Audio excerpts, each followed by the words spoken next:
Bonjour et bienvenue à toi, cher hypnonaute.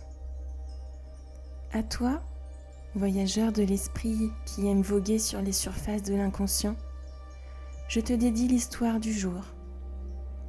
Prendras-tu le train du sommeil et celui de la vie? Si tu veux soutenir la chaîne pour que je puisse te proposer toujours plus de contenu, la meilleure manière c'est de commenter et de t'abonner. Merci à toi.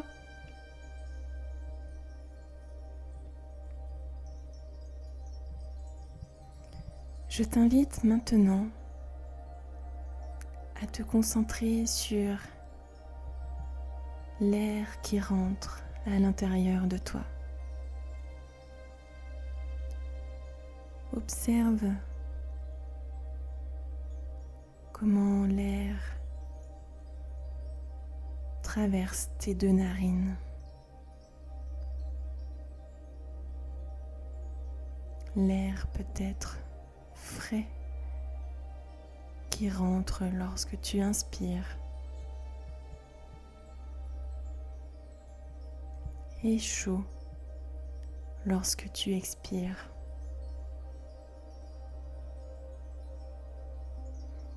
Et peut-être que tu peux allonger ces respirations.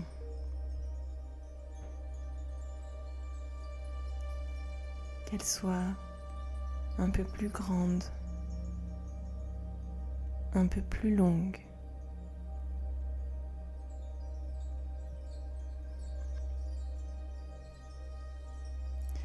Et plus tu expires,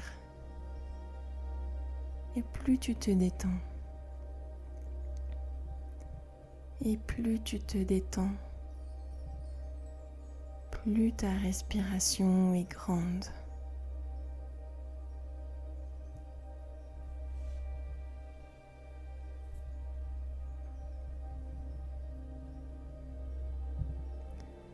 Arthur pratiquait ce métier depuis des décennies, peut-être même un siècle ou davantage encore.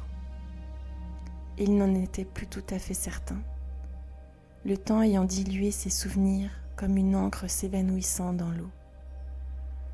Était-ce 105 ans ou bien 107? Ces chiffres flottaient dans sa mémoire, imprécis et évanescents. Peu importe finalement. L'éternité avait cette particularité de rendre insignifiants les comptes du temps.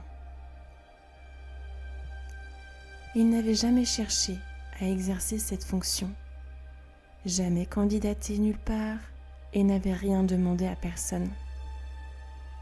Et pourtant, un jour, sans avertissement, une étrange proposition lui fut faite. On lui offrit le poste de facilitateur transitionnel à la gare du bout du monde. Une gare que peu connaissaient, un lieu énigmatique, à mi-chemin entre le tangible et l'indicible.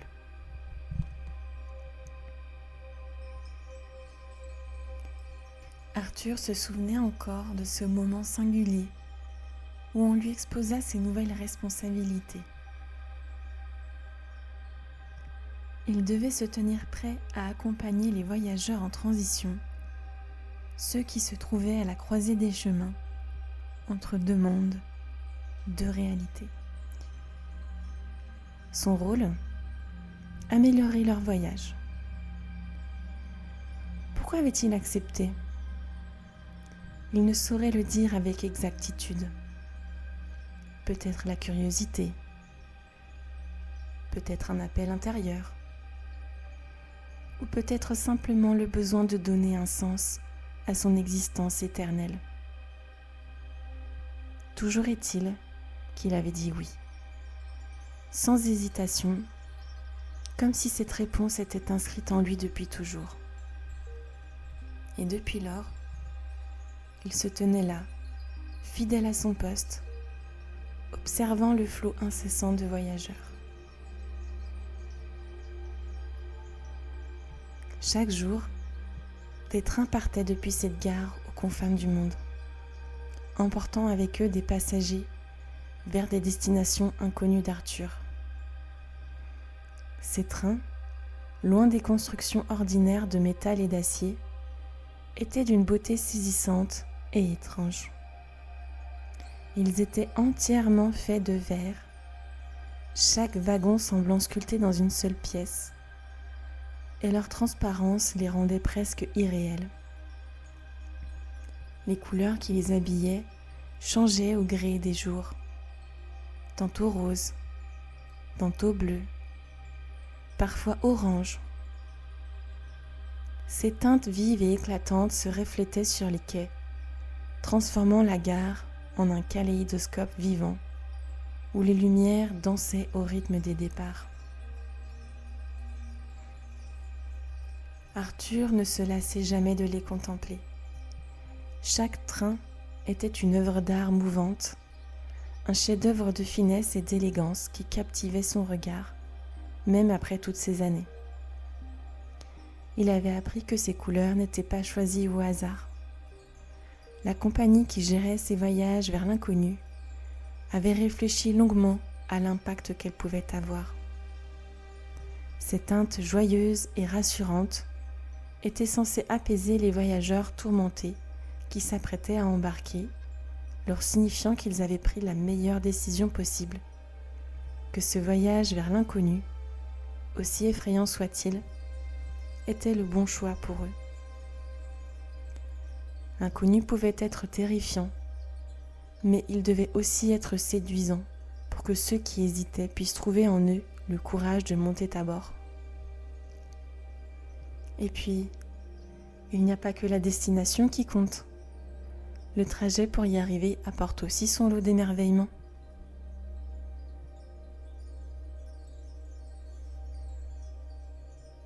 Chaque jour, de nombreux wagons étaient mis en service pour accueillir les voyageurs.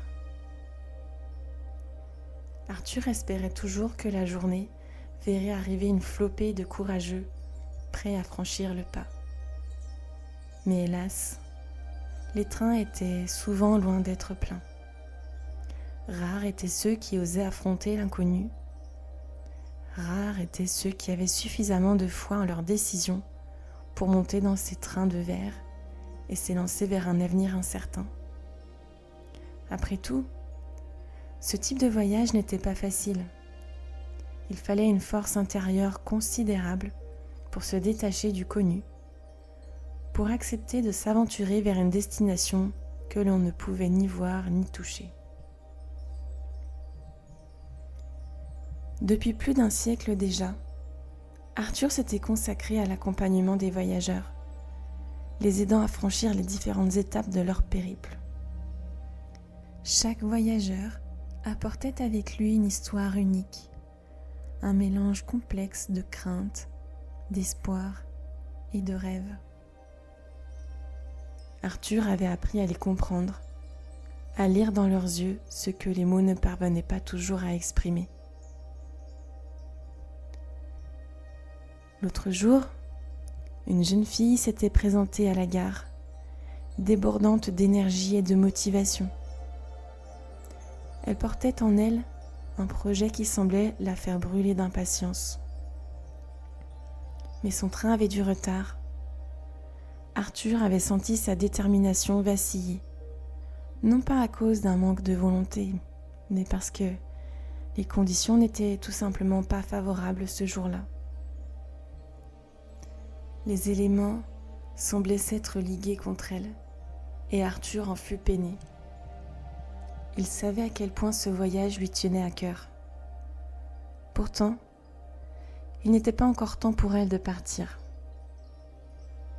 Il l'avait alors accompagnée, calmement, avec cette sérénité qu'il maîtrisait si bien, pour reprogrammer son voyage.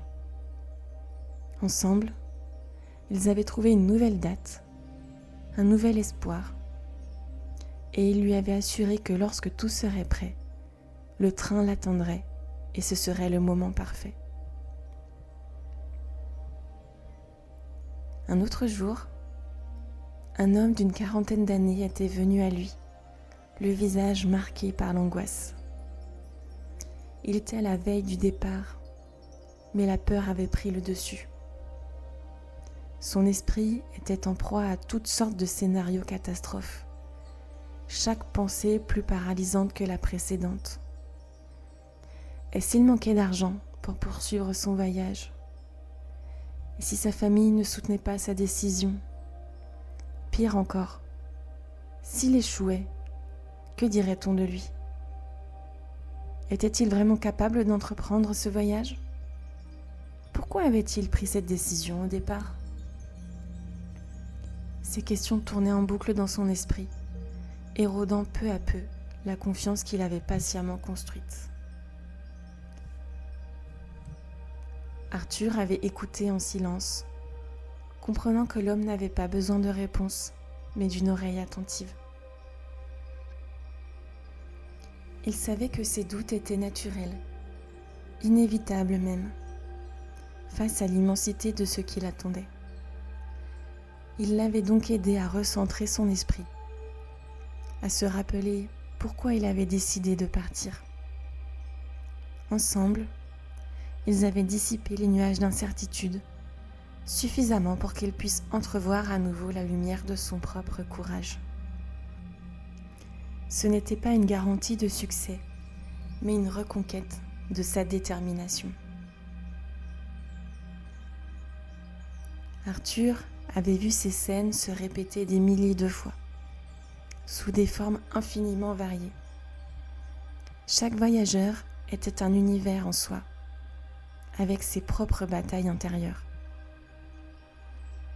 Et Arthur, toujours présent, était là pour les accompagner, pour les aider à trouver en eux la force de continuer.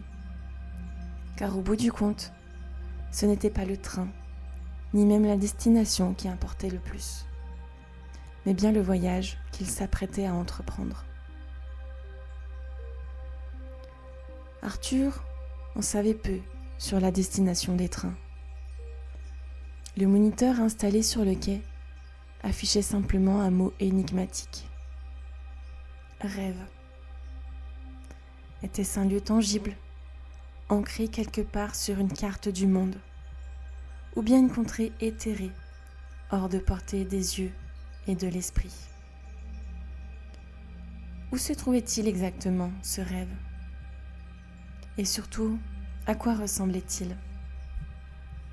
Ces questions restaient sans réponse, même pour Arthur, malgré les années passées à observer ces départs mystérieux. Tout ce qu'il savait de ce voyage tenait au passage des voyageurs dans sa gare. Arthur ne pouvait qu'espérer pour eux qu'ils atteignent leur destination sans dommage, car il n'avait jamais eu l'occasion de les suivre. Il se contentait de les voir partir, avec ce mélange d'appréhension et d'espoir, les regardant disparaître au loin vers cet ailleurs qu'il ne connaîtrait sans doute jamais. Depuis qu'il avait accepté ce poste de facilitateur transitionnel, Arthur n'avait jamais quitté la gare du bout du monde. Il n'aurait su dire à quoi ressemblait sa vie avant cela. Les souvenirs de son existence précédente s'étant estompés, effacés, comme une craie sous la pluie. Chaque recoin de la gare lui était familier. Chaque mur portait la trace de son passage. Chaque toile d'araignée témoignait du temps qui s'écoulait lentement sans qu'il ne le remarque vraiment. La gare était devenue sa maison, un lieu où il se sentait en sécurité. Ce n'était pas un endroit parfait, loin de là. Les murs de la gare, usés par le temps, étaient souvent froids au toucher, recouverts d'une peinture écaillée qui s'effritait par endroits, laissant apparaître le béton brut en dessous. Parfois, lorsqu'il posait sa main sur eux, Arthur sentait une froideur qui semblait remonter directement de la terre, comme si le bâtiment tout entier respirait une mélancolie ancienne. Les murs étaient parsemés de fissures. des lignes irrégulières qui couraient le long des corridors, témoignant du poids des ans et des innombrables hivers passés. Les lumières, quant à elles, vacillaient constamment, projetant des ombres mouvantes qui dansaient sur les murs, créant une atmosphère étrange, presque surnaturelle. Les ampoules, souvent fatiguées, clignotaient sans raison apparente, plongeant parfois la gare dans une semi-obscurité inquiétante. Arthur connaissait par cœur les moments où ces interruptions se produisaient. Malgré son habitude, une légère tension l'envahissait à chaque fois, comme si les ténèbres essayaient de grignoter petit à petit son refuge. Le silence, omniprésent, avait un poids particulier dans cette gare. Ce n'était pas un silence apaisant, mais plutôt un silence lourd, presque palpable, qui semblait envelopper chaque recoin de la gare d'une sorte de voile oppressant. Par moments, ce silence était rompu par des bruits étranges et lointains, le craquement des poutres sous le poids du temps, le souffle du vent s'infiltrant par une fenêtre mal calfeutrée, ou encore le gémissement des rails, même lorsqu'aucun train n'était en vue. Seul le bruit des voyageurs brisait ce silence. Pourtant, malgré toutes ces imperfections, Arthur trouvait une forme de réconfort dans cette gare. Tout cela faisait partie de la routine, de cette routine qui l'enveloppait et le sécurisait. C'était sa maison, imparfaite mais familière. Un jour, tout bascula. C'était une après-midi baignée de lumière, où le soleil généreux réchauffait le quai et apaisait les voyageurs plus que d'ordinaire. Le calme régnait, et Arthur avait le temps de s'occuper d'un jeune homme qui venait d'arriver, l'air visiblement anxieux à l'idée du voyage qui l'attendait. C'était une mission qu'il connaissait bien et qu'il maîtrisait. Sur le quai, Arthur l'écouta avec attention, ses mots se voulant réconfortants, cherchant à apaiser les craintes du jeune homme. Il percevait la tension dans sa voix, la nervosité dans ses gestes, et se dévoua à alléger son fardeau. Voyant que les paroles ne suffisaient pas à dissiper entièrement ses doutes, Arthur prit l'initiative de l'accompagner jusqu'à son siège, une démarche qu'il avait rarement entreprise. Pris par son rôle, Arthur en oublia le temps. Soudain, une sonnerie résonna, brisant l'atmosphère de quiétude. Les portes du wagon commencèrent à se refermer lentement, comme pour marquer l'imminence du départ. Arthur sentit un frisson de panique le traverser. Il se tourna vers les portes, réalisant trop tard qu'il n'avait pas prêté attention à l'heure. Dans un réflexe désespéré, il se précipita vers la sortie, espérant se glisser à l'extérieur avant que les portes ne se ferment complètement. Mais le mécanisme implacable du train ne lui laissa aucune chance. Les portes se verrouillèrent avec un bruit sourd, coupant tout échappatoire. Arthur, encore haletant de sa course, se retrouva prisonnier à l'intérieur. Le train, maintenant en mouvement, s'éloignait doucement du quai, le paysage familier de la gare s'effaçant lentement derrière les fenêtres de verre. Pour la première fois, Arthur était à bord, emporté malgré lui vers cette destination qu'il n'avait jamais osé envisager. Son cœur battait à toute allure, non plus par l'effort, mais par la réalisation soudaine que sa routine, son rôle, tout ce qu'il avait connu venait de changer en un instant. Le voyage qu'il avait tant de fois préparé pour les autres était désormais le sien.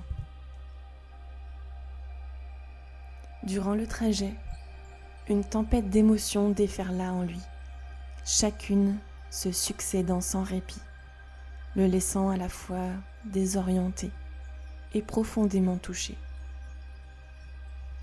La première à surgir fut une tristesse poignante, presque viscérale, à l'idée de quitter ce lieu qu'il connaissait dans les moindres détails.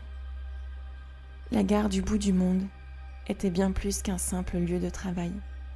C'était un cocon protecteur, une bulle intemporelle qui l'avait enveloppé et rassuré chaque jour depuis tant d'années. Il éprouvait un véritable chagrin à l'idée de laisser derrière lui ces murs familiers, ces lumières vacillantes, ce silence pesant qui, malgré leur imperfection, l'avait toujours fait se sentir en sécurité. La douleur de cette séparation était comparable à celle de quitter un être cher, une partie de lui-même. Puis vinrent la peur, les doutes, insidieux et persistants, se glissant dans son esprit. Qu'allait-il trouver au bout du chemin ?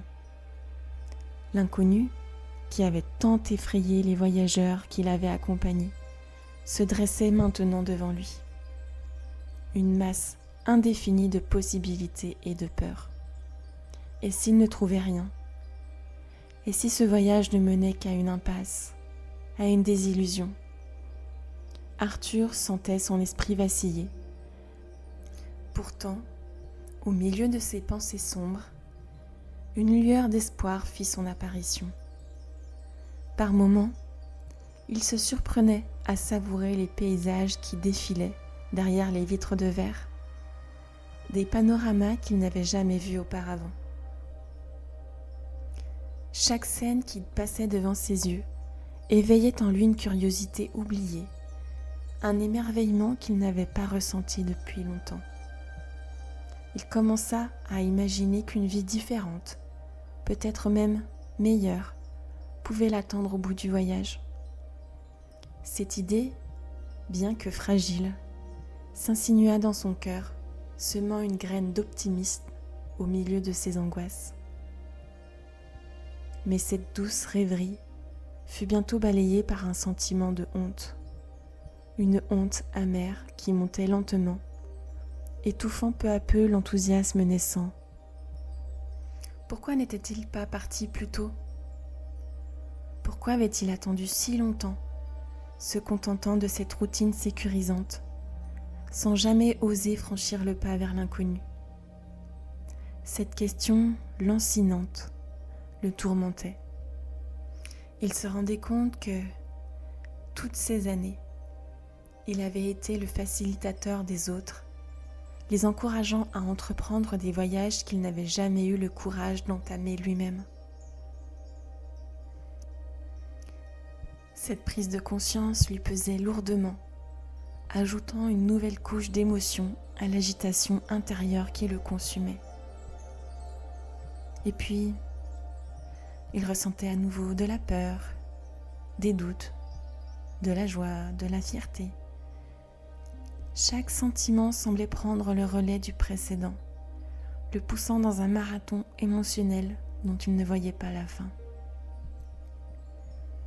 Ce qu'il n'aurait jamais imaginé, c'était qu'on lui demanderait de participer à la vie à bord du train. Arthur avait toujours imaginé que les voyageurs s'asseyaient tranquillement et patientaient jusqu'à l'arrivée, contemplant les paysages défiler, sans avoir à se soucier du voyage en lui-même. Mais il se trompait. Le train n'avançait pas seul. À bord, la vie était organisée comme une véritable communauté. Chacun des passagers avait un rôle à jouer pour assurer la progression du convoi.